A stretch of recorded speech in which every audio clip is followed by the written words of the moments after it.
ऐसा लगा कि मैं ज़िंदगी में 1 साल पीछे जा रहा हूँ। कॉलेज के बाद भी हिम्मत नहीं जुटा पाया। उसने एक अटेम्प्ट में, एक प्रयास में, एक ऐसा एग्जाम क्वालीफाई किया। भले ही मैं आईएएस ऑफिसर बनना चाहता हूँ, लेकिन यूपीएससी का एग्जाम्स मेरा इंटरव्यू बहुत हेवी टॉपिक्स पे चला जा चुका था। मेरे पास ज़्यादा समय था नहीं, और जब मैंने जॉब भी छोड़ी फरवरी में, तब भी एग्जाम जून नहीं था, तो वापस मेरे पास किताबें पढ़ने का टाइम नहीं था। तो मैंने बहुत बेसिक किताब जो हर कोई पढ़ता है, मैंने सिर्फ वही रेफर की। पॉलिटी के लिए लक्ष्मीकांत जी की किताब, एंशिएंट इंडिया के लिए जो पुरानी एनसीईआरटी है मिस्टर राजेश शर्मा की, ज्योग्राफी के लिए 11वीं और 12वीं की एनसीईआरटी, हिस्ट्री के लिए स्पेक्ट्रम, और इकोनॉमी, एनवायरमेंट, साइंस टेक, ऐसे सब्जेक्ट्स के लिए मैं खाली न्यूज़पेपर और जो मेरे क्लास नोट्स उन पे निर्भर रहा। मैं कोई दूसरी किताबें इन सब्जेक्ट के लिए नहीं पढ़ा। फॉर एग्जाम्पल, लोग एक किताब है शंकर आईएएस की जो पढ़ते हैं एनवायरमेंट के लिए, वो 400 पन्ने की किताब। मुझे उस समय लग गया कि 400 पन्ने ना मैं खत्म कर पाऊंगा, अगर कर भी लिया तो शायद मैं रिवाइज ना कर पाऊं। तो मैंने उस किताब को कभी खोला ही नहीं। मैं सिर्फ और सिर्फ जो अपनी क्लास नोट्स हैं उसको मैं पढ़ता चला गया एग्जाम के दिन तक। यही 4-5 किताबें मेरी बेस रही, मेरी क्लास नोट्स, जिनको मैं बार-बार मैंने रिवाइज की। मैंने इतनी बार रिवाइज कर ली थी कि मुझे पता था किस पन्ने पे मैंने क्या लिखा है और वो कहाँ लिखा है। और जो एक 10th क्लास का अंडर कॉन्फिडेंस बच्चा था, प्रीलिम्स के एग्जाम कॉन्फिडेंस के साथ मैं एग्जाम देने गया। मैंने एक बार भी ये नहीं सोचा कि मैंने दूसरे लोगों से कम पढ़ाई की है, मुझे कम चीजें आती हैं। जो मुझे आती है मैं उस पर कॉन्फिडेंस था, और एग्जाम के दिन अपनी पढ़ाई को, अपनी जो नॉलेज है उसको एग्जीक्यूट करके आया। 10 अक्टूबर 2021 ये था प्रीलिम्स का दिन। प्रीलिम्स का मैं एग्जाम देके आया और हमें पता था रिजल्ट में लगभग 1 महीना लग ही जाता है। तो उस 1 महीने में मैंने सिर्फ और सिर्फ अपने ऑप्शनल की तैयारी की। 29 अक्टूबर 29 2021 को आया रिजल्ट प्रीलिम्स का। उस दौरान तक मैंने सिर्फ और सिर्फ मैथ्स की तैयारी की थी, और मैंने अपना पेपर 1 पूरा रिवाइज कर लिया, और मैंने कुछ पीवाईक्यूज भी सॉल्व की। 29 को जब रिजल्ट आ गया और मुझे पता चला कि मेरा सिलेक्शन हो गया है, मैं मेंस दे सकता हूँ। मैं अपनी पूरी इंटरव्यू बहुत सच्चाई और ईमानदारी के साथ देके आया, और उसका फल भी मिल गया। इंटरव्यू देने के बाद मैंने वापस 1-2 दिन का गैप लिया, और उसके बाद मैं फिर अगले साल प्रीलिम्स की तैयारी शुरू कर दी। जैसा मैंने दोबारा बोला, किसी को नहीं पता कि आपका रिजल्ट क्या आएगा इस एग्जाम में, और ये मेरा दूसरा अटेम्प्ट, मेरा आखिरी अटेम्प्ट भी होता, तो मैं चाहता था कि मैं फिर से अच्छे से दूं। तो मैंने दोबारा प्रीलिम्स की तैयारी शुरू की। इसी दौरान रिजल्ट आया 30 मई को। 30 मई को जब रिजल्ट आया, पीडीएफ खोला दोपहर में 1 बजे, तो मुझे बिल्कुल उम्मीद नहीं थी कि मेरा रिजल्ट ऐसा आने वाला है। मेरे भाई ने जब रिजल्ट का वो पीडीएफ खोला, तो आखिरी पेज से हमें उम्मीद थी, हमने देखना शुरू किया, और जब उसने एक-एक करके मेरा रोल नंबर डाला, तो बहुत तेजी से पन्ने ऊपर चले गए। तो कहीं न कहीं हमें ऐसा लगा कि शायद रिजल्ट नहीं आया, बट जब रिजल्ट पहले ही पन्ने पे था, तो मुझे खुद यकीन नहीं हुआ। वो 1 घंटे मेरी ज़िंदगी कैसे बीती मुझे खुद नहीं पता। मैं खाली फ़ोन पे थैंक यू बोल रहा था, किसको बोल रहा था मुझे भी नहीं पता। मैं इतना लॉस था, मैं इतना एक्साइटेड था, मैं इतना, बहुत एक ऐसी फीलिंग थी जिसको मैं शायद बयान भी नहीं कर सकता। हे गाइस, आपने सुन लिया होगा कि कैसे लोगों ने यूपीएससी में प्रीलिम्स क्लियर किया, कैसे मेंस क्लियर किया और कैसे इंटरव्यू क्लियर किया। सो आज की इस वीडियो में मैं आपको बताने वाली हूँ कि आप प्रीलिम्स कैसे क्लियर कर सकते हो।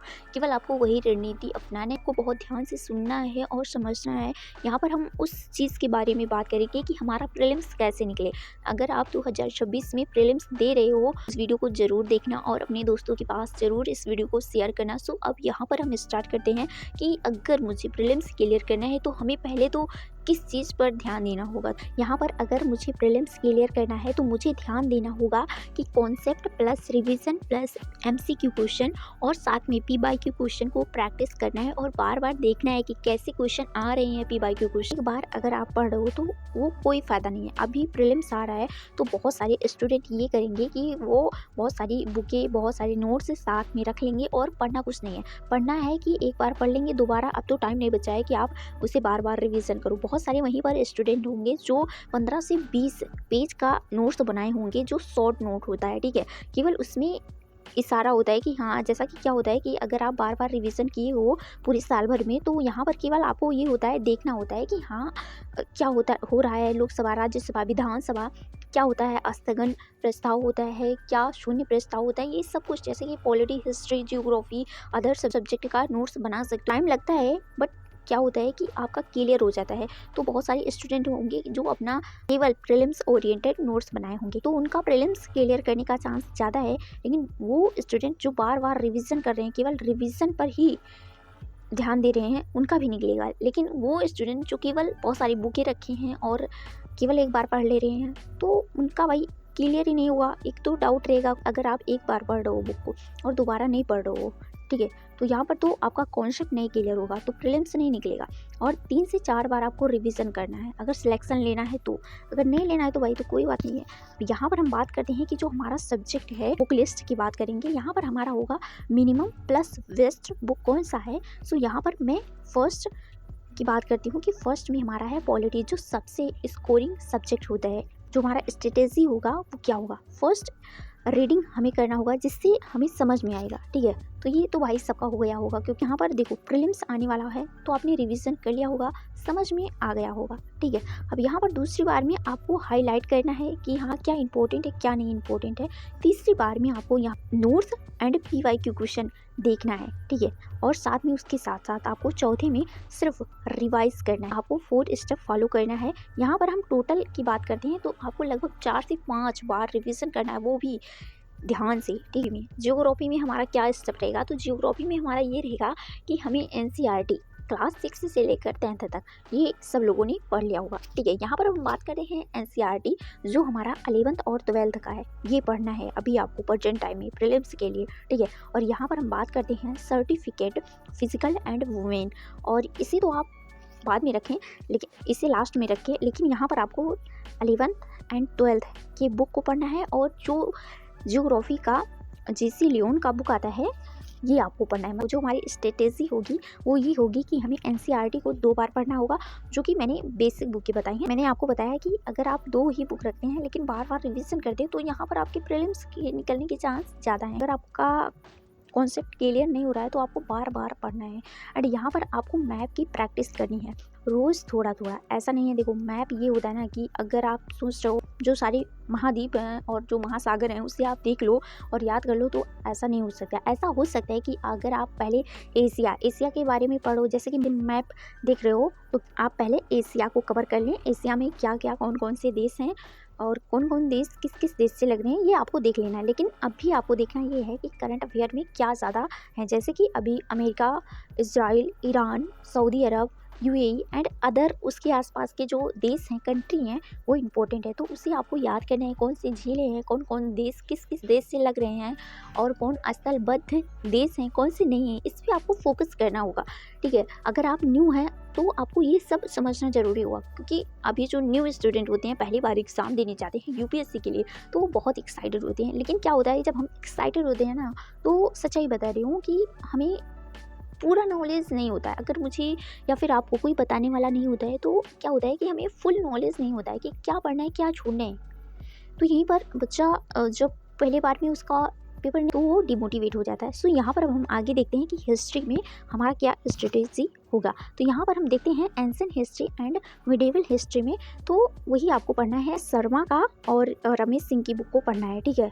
तो यहाँ पर आपको ये पढ़नी है। एंड यहाँ पर आपको मॉडर्न हिस्ट्री के लिए स्पेक्ट्रम पढ़नी है, ठीक है। यहाँ पर मॉडर्न हिस्ट्री के लिए आपको स्पेक्ट्रम पढ़नी है।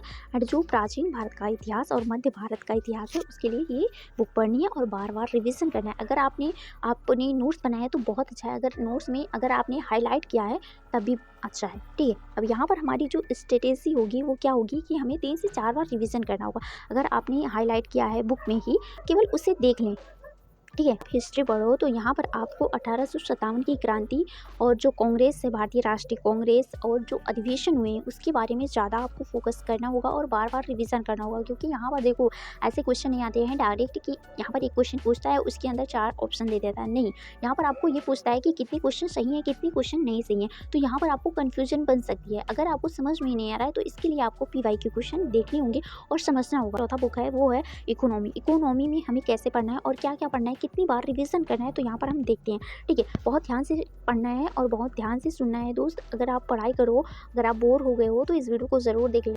इस वीडियो को देखने के बाद आपको अगर थोड़ा बहुत कन्फ्यूजन होगा वो कन्फ्यूजन दूर हो जाएगा और आपको समझ में आ जाएगा कि हाँ भाई कैसे पढ़ना है, क्या नहीं छोड़ना है, अगर आपको कन्फ्यूजन था या फिर है, ठीक है। यहाँ पर हम बात करते हैं कि हमारा जो इकोनॉमी है, यहाँ पर हमारा NCERT के लिए हमें 11th एंड 12th के लिए जो हमारे नोट्स हैं, बुक्स हैं, उसे पढ़ना है, बार बार रिवीजन करना है, ठीक है। इसके लिए आप जो हमारा इकोनॉमी है इसके लिए आप ये बुक पढ़ें और बार बार रिवीजन करें। यहाँ पर आपको रिवीजन पर ज़्यादा फोकस में, यहाँ पर आपको बुक बताया है कि ये बुक आपको इतनी बार पढ़ना है, ठीक है। यहाँ पर इंडियन इकोनॉमी बाई जो रमेश सिंह की बुक आती है, ऑप्शनल के लिए है, तो इसे आप पढ़ सकते हो। लेकिन अगर आपका प्रीलिम्स आ गया है, अगर आपने नहीं पढ़ा है रमेश सिंह की बुक को, तो कोई बात नहीं है। यहाँ पर आपको ये जो 11th एंड 12th की बुक है ना, इसे बार बार रिवीजन करना है।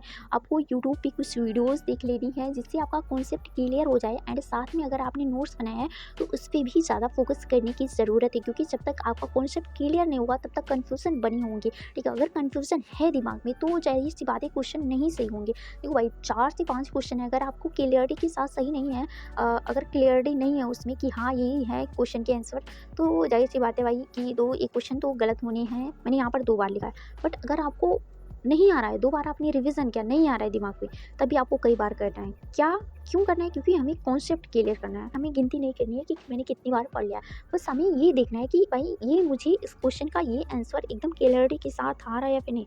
अगर आप इकोनॉमी समझ के पढ़ते हो तो जाहिर सी बात है कि समझ में भी आ जाएगा और कॉन्सेप्ट भी क्लियर होगा। अगर आप रट्टा मार रहे हो भाई तो नहीं आने वाला है। सो यहाँ पर हम बात करते हैं बेसिक कॉन्सेप्ट हमारा क्या होगा, हमें क्लियर करना होगा। हमारा इन्फ्लेशन है, हमारा GDP, repo rate, reverse repo rate और CRR, SLR, ये सारी इसकी जो परिभाषा है, कॉन्सेप्ट है, इसे हर कोई जानता है। इसकी परिभाषाएं, ये कितना % है, इसे भी लगभग लोग जानते होंगे। बट इसमें अभी अंतर देख लिया जाए, इसके बारे में कुछ पूछ लिया जाता है तो बच्चे कंफ्यूज हो जाते हैं, तो इसे आपको क्लियर करना है, ठीक है। तो यहाँ पर इस चीज़ पे ज़्यादा फोकस करना है, जितना बार हो सके उतना रिविजन करना है। एंड यहाँ पर हम बात करते हैं 5वीं बुक की। तो यहाँ पर आपको एनवायरनमेंट की बुक पढ़नी है और इसके नोट्स आपने बनाए हैं तो उसे ही रिवीजन करनी है। ठीक है, तो यहाँ पर हम बात करते हैं शंकर आईएएस की बुक आती है, उसे ही हर एक स्टूडेंट उसे ही प्रेफर करता है। सो यहाँ पर हमारी स्ट्रेटेजी ये होगी कि हमें इसमें भी हमें 3 से 4 बार रिवीजन करनी है। क्यों करनी है? क्योंकि यहाँ से क्वेश्चन बहुत ज़्यादा आते हैं और हर एक बुक से आते हैं, बट यहाँ पर क्या होता है जो आपके कॉन्सेप्ट वीक हैं, ठीक है, उसे आपको मजबूत करनी है, क्योंकि ये जो आपका सब्जेक्ट होता है ये यूपीएससी के लिए फेवरेट होता है। एंड यहाँ पर हम 6ठवीं बुक की बात करेंगे। देखो, मैंने बुक को उसी प्रकार से लिखा हुआ है, जो इम्पोर्टेंट ज़्यादा है उसको मैंने ऊपर लिखा है, फिर उसी के हिसाब से मैंने ऐसे ही एक सीक्वेंस से लिखा है। ठीक है, बुक का नाम है कि साइंस एंड टेक। इसमें हमें एनसीईआरटी की बुक पढ़ना है, जो आपने नोट्स बनाए हैं उसे ही पढ़ना है। ठीक है, मैं एनसीईआरटी की बुक की बात नहीं करती हूँ, यहाँ पर मैं ये बात करती हूँ कि अगर आपने नोट्स बनाए तो उसे रिवीजन करना है। क्यों बात कर रही हूँ इस पर? क्योंकि प्रीलिम्स आने वाला है, तो यहाँ पर आपको रिविज़न की ज़्यादा ज़रूरत है। यहाँ पर आपको करंट अफेयर के हिसाब से आपको इसके कॉन्सेप्ट को पढ़ना होगा, ज़्यादा डीप में नहीं पढ़ना है, बट यहाँ पर आपको ये पढ़ना है कि करंट अफेयर में क्या है, उसी के पॉइंट को आप पढ़ लें। ठीक है, और जो ऊपर मैंने बुकें बताई हैं, history, geography, economy and other subject जैसे कि इन्वायरमेंट की बुकें, ये सब आपको बार बार रिवीजन करनी है। तो स्टेप में हमारा ये है करंट अफेयर में पढ़ना होगा, जैसे कि द हिंदू या फिर इंडियन एक्सप्रेस पढ़ना होगा। इसमें हमें मंथली मैगजीन पढ़नी होगी। आप कोई भी इंस्टीट्यूट का मैगजीन पढ़ सकते हो, इसमें कोई दोहरा नहीं है। यहाँ पर मैंने लिखा भी है विजन आईएएस और अदर इंस्टीट्यूट हैं, उनके भी आप करंट अफेयर पढ़ सकते हैं। इन करंट अफेयर के जो नोट्स होते हैं मंथली, उसके अगर आप कहते हो, कमेंट करते हो, तो इसके मैं पीडीएफ टेलीग्राम पे दे दूँगी। एंड मैंने कुछ जो कोचिंग के पीडीएफ हैं उसको अपने टेलीग्राम पे दे दिया है, फ्री में आप डाउनलोड कर सकते हो और पढ़ सकते हो, रिवीजन कर सकते हो। लिंक डिस्क्रिप्शन में है, आप देख भी सकते हो। इस करंट अफेयर को भी हमें टाइम देना होगा, पढ़ना होगा, 30 मिनट या फिर 1 घंटे देने होंगे, क्योंकि इसमें क्या होता है बहुत सारे स्टूडेंट हैं नोट्स बनाते हैं शॉर्ट में। ठीक है, तो अभी लगातार आपको 10 से 20 दिन आपको इसके नोट्स बनाने होंगे, या फिर हो सके तो आप रिवीजन कर सकते हो। जैसे आपकी स्ट्रेटेजी हो उसी के हिसाब से फॉलो करें, क्योंकि यहाँ पर आपको स्ट्रेटेजी बदलने की ज़रूरत नहीं है। आपको बहुत सारे लोगों को देखकर स्ट्रेटेजी अपना चेंज मत किया करो, जो आपका है उसी पे ज़्यादा फोकस किया करो। और यहाँ पर आपको ज़्यादा से ज़्यादा मंथली मैगजीन हमारे रिवीजन की स्ट्रेटेजी कैसे होनी चाहिए, सिस्टम में हमें रीड करना होता है। जो हमारे न्यू भाई बहन हैं और जो हमारी न्यू बहनें हैं, उनको मैं बताना चाहती हूँ, और जो प्रीलिम्स से देना चाहते हैं 2026 में या फिर इसके आगे, उन्हें बताना चाहती हूँ कि पहली बार अगर आप पढ़ रहे हो और ये सोच रहे हो कि भाई मुझे कुछ नहीं समझ में आना, तो ये गलत भरम है। क्योंकि हर एक टॉपर्स या फिर कोई स्टूडेंट पढ़ रहा है कोई भी बुक, ऐसा नहीं है यूपीएससी का, अदर कोई बुक पढ़ रहा है तो उसकी समझ में नहीं आएगा, जाहिर सी बात है। तो आपको पहले रीड करना होगा, समझना होगा कि हाँ इसमें क्या है, क्या पूछ रहा है, क्या क्वेश्चन के आंसर हो सकते हैं, क्या पढ़ना है मुझे। और दूसरी बार में आपको यहाँ पर 15 दिन के बाद यहाँ पर सेकेंड रीड करनी होगी, उसी के हिसाब से आपको हाईलाइट करना है। ऐसा नहीं है कि हर एक जगह हाईलाइट करना है। पहली बार जब हम पढ़ते हैं, दूसरी बार ना ऐसा लगता है कि हर एक चीज़ इंपॉर्टेंट है और उसे हम लिख लेते हैं या फिर हाईलाइट कर लेते हैं, लेकिन जब हम उसे 2 से 3 बार पढ़ लेते हैं ना, तो ऐसा लगता है कि हाँ भाई ये ही केवल इंपॉर्टेंट था, ये नहीं था। तो ऐसा करना है कि आपको तीसरी बार में अगर आप हाईलाइट करना चाहते हो तो कर सकते हो। ठीक है, अब यहाँ पर तीसरे स्टेप में 1 महीना, जैसे क्या होता है कि अगर आप फर्स्ट बार रीड करते हो, फिर उसके बाद 15 दिन के बाद आप रीड करो जब प्रीलिम्स हो रहा है, ठीक है, और उसके बाद 1 महीने के बाद रीड करो, या फिर उसकी जल्दी ही रीड कर सकते हो, जैसे आपके टाइम टेबल हो। ठीक है, जिस हिसाब से आप फॉलो कर रहे हो। और यहाँ पर चौथे स्टेप में आपको एग्ज़ाम से पहले एक बार रिवीजन करना है। सेम बुक कम से कम कितनी बार पढ़ना है? 3 बार पढ़नी है रिवीजन। कब? प्रीलिम्स के लिए, जब प्रीलिम्स आपका आने वाला हो तो यहाँ पर आपको कई बार रिवीजन करना है। और यहाँ पर इंपॉर्टेंट सब्जेक्ट लगभग 4 से 5 सब्जेक्ट पर ज़्यादा फोकस करना है। तो अगर आपको फर्स्ट बार में ही यूपीएससी क्लियर करना है या इस बार क्लियर करना है, तो बार बार रिवीजन करना है, कहीं नहीं। ये लोग जो सोचते हैं ना कि हिंदी माध्यम वालों का सिलेक्शन नहीं होता है, तो ये गलत बात है भाई। ये दिल और दिमाग से दोनों से निकाल दो और मेहनत करो, रिवीजन करो, क्लियर करो उस क्वेश्चन के आंसर को। हम बात करते हैं कि जो हमारे एमसीक्यू क्वेश्चन होते हैं वो गेम चेंजिंग होते हैं, यानी कि जो हमारे पीवाईक्यू क्वेश्चन होते हैं वो हमें 5 से 10 ईयर के क्वेश्चन को देखना है और उसे हमें डेली 30 से 30 क्वेश्चन लगाना होगा, जिससे क्लियर क्वेश्चन के आंसर हो जाएंगे। फ़ायदे क्या हैं? यहाँ पर आपके जो पैटर्न है वो समझ में आ जाएंगे और जो आप गेस लगाते हो वो भी इम्प्रूव हो जाएगा। 10 से 11 घंटे लोग पढ़ रहे होंगे जिन्हें प्रीलिम्स क्लियर करना होगा। ठीक है, तो यहाँ पर मैंने 3 आवर्स का बनाया था जो टाइम टेबल है उसे आप देख सकते हो कि मैंने किस प्रकार से यहाँ पर बनाया है। और यहाँ पर मैंने 1.5 घंटा एथिक सब्जेक्ट के लिए रखा था, यहाँ पर 30 मिनट करंट अफेयर के लिए एंड यहाँ पर 1 हावर्स MCQ प्लस रिवीजन के लिए रखा था। एंड यहाँ पर मैं नीचे देखती हूँ कि सबसे बड़ी लोग गलतियाँ क्या करते हैं, और ये गलतियाँ देखिए, और ये गलतियाँ देखिए आप ही तो नहीं कर रहे हैं। यहाँ पर मैं ये लिखा है कि 10 किताबें लोग रखते हैं जो कि नहीं रखना चाहिए। क्या रखना चाहिए कि हमें एक ही बुक बार बार रिवीजन करना है, हमें नोट्स हमेशा नहीं बनाना है भाई। ऐसे लोग करते हैं कि जब तक पढ़ेंगे तब तक नोट्स बनाएंगे, भाई बनाओ, ऐसी कोई बात नहीं है, बट जो करंट में है ना उसके नोट्स बनाओ। ऐसा नहीं है कि जब तक आप पढ़ो सारा नोट्स बनाते जा रहे हो, बनाए जा रहे हो, क्या फ़ायदा है जब आप रिवीजन नहीं करो, उसे क्लियर नहीं करो, उस क्वेश्चन के आंसर को, क्या फ़ायदा है बनाने का।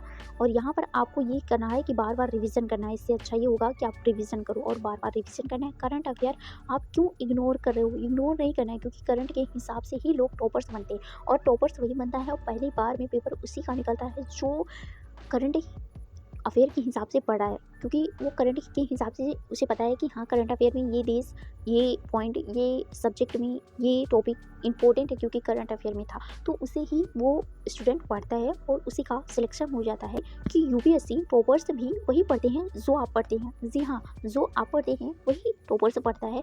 फ़र्क सिर्फ इतना होता है कि वो बार बार रिविज़न करता है और आप बार बार रिविज़न नहीं करते हो। एंड यहाँ पर हमारा लास्ट में फाइनल ये बताने वाली हूँ स्टेटस देना चाहिए कि हमें पॉलिटी में हमें सबसे ज़्यादा स्कोर करना है, क्योंकि अब की बार पॉलिटी सब्जेक्ट है, ये ज़्यादा ही कुछ करंट अफेयर में था, तो इसे हमें 90% तक एक्यूरेसी तेज़ करनी होगी। और इन्वायरमेंट के लिए 80% एंड हिस्ट्री जो हमारा है 70%, हिस्ट्री के लिए 70% एंड जो अदर सब्जेक्ट है उस पर भी ध्यान देना है। जैसे कि मैंने यहाँ पर नहीं लिखा है, जियोग्राफी भी करंट अफेयर में था ज़्यादा, क्योंकि ये जो सारे देश हैं यहाँ से आपके झील, पहाड़, पठार, ज्वालामुखी एंड अदर क्वेश्चन बनना की जो एग्जामिनर है वो पूछ सकता है, तो इसे आपको ध्यान देने की ज़रूरत है। जो मैंने सब्जेक्ट यहाँ पर नहीं लिखे हैं, ऊपर लिखा है, तो आप उसे देख सकते हैं और पढ़ सकते हैं, ठीक है। अगर आपको करंट अफेयर के लिए मंथली मैगजीन चाहिए तो आप वीडियो के नीचे कमेंट कर सकते हैं। एंड जो भी मैंने करंट अफेयर की PDF टेलीग्राम पे भेजे हैं उसे आप देख सकते हो, फ्री में आप डाउनलोड कर सकते हो। एंड PYQ क्वेश्चन भी दिया है, मेंस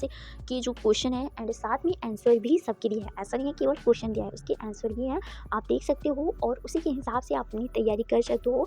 लिंक डिस्क्रिप्शन में है और आपको नीचे कमेंट करना है कि ये वीडियो आपको कैसा लगता है। भाई तुम सब लोग इतना कंजूसी करते हो कि ये नहीं बताते हो कि आपको वीडियो कैसा लग रहा है, अच्छा लग रहा है, बुरा लग रहा है, क्या लग रहा है, आपको कुछ प्रॉफिट हो रहा है या नहीं हो रहा है। आप सब लोग केवल देख लेते हो फिर साइड हो जाते हो, इसका मतलब क्या है। और इस तरह की वीडियो के साथ में आपसे मिलती हूँ किसी नेक्स्ट वीडियो में, तब तक के लिए bye bye, tata, take care. चाहते मैं आपसे एक चीज़ शेयर करना चाहता हूँ कि इस एग्जाम में सबसे ज़्यादा इंपॉर्टेंट पढ़ाई करना। At the end of the day ये एक एकेडमिक एग्जाम ही है, ये कोई ऐसा एग्जाम नहीं है जिसमें आप बहुत ज़्यादा लक को फैक्टर माने, या आपको लगे आप कोचिंग करेंगे तो ही आपकी एग्जाम क्लियर होगी, या आपको लगे आपके पास कुछ संसाधन नहीं है तो आपसे होगा ही नहीं। ये एक ऐसा एग्जाम है जिसमें आपको अपनी तैयारी खुद के हिसाब से करनी पड़ेगी। लेकिन अगर आपका तरीका सही है, आपके पास वो बेसिक मटेरियल है जितना लोगों को लगता है इस एग्जाम की तैयारी में, अगर आप सही राह पे हैं, अगर आपके पास गाइडेंस सही है, तो आप आराम से इस एग्जाम क्लियर कर सकते हैं। और आपको ये दूसरी चीज़ों से इतना फर्क नहीं पड़ेगा, क्योंकि ये चीज़ें सारी सेकेंडरी हैं, आपकी मेहनत सबसे ऊपर।